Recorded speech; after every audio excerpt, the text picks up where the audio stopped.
스타들의 사건, 사고 소식이 끊이질 않고 있는 12월, 또 하나의 충격적인 소식이 전해졌습니다.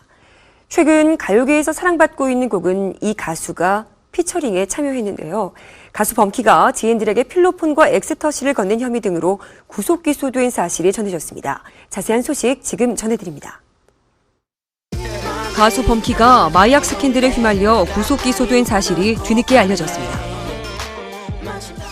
11일 서울 동부지검은 지난 10월 말 마약류 관리에 관한 법률 위반 혐의로 범키를 구속 기소했다고 밝혔는데요.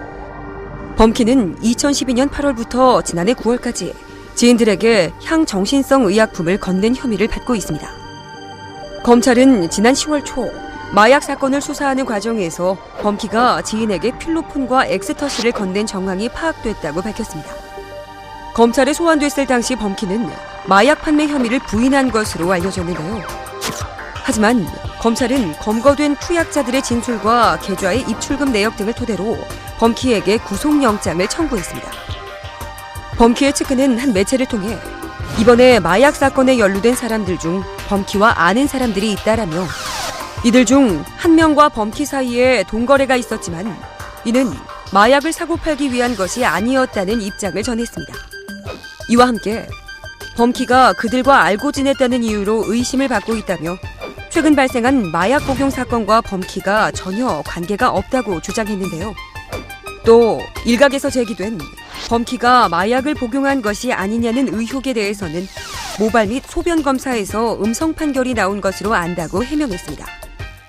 지난 2010년 그룹 트윈스로 데뷔한 범키는 MC몽의 What Could I Do, 다이나믹 듀오의 왜 벌써 가, 에픽하이의 바보 등 여러 가수들의 다양한 곡에 피처링을 한 실력파 가수인데요.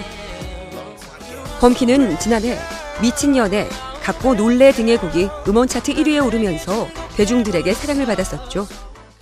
올해 6월 범키는 한 예술대학 실용음악과 교수와 화촉을 밝혔는데요. 결혼 이후에도 범키는 아내를 향한 진솔한 마음을 담은 곡 집이 돼줄게를 발표하는 등 음악 활동을 이어왔습니다.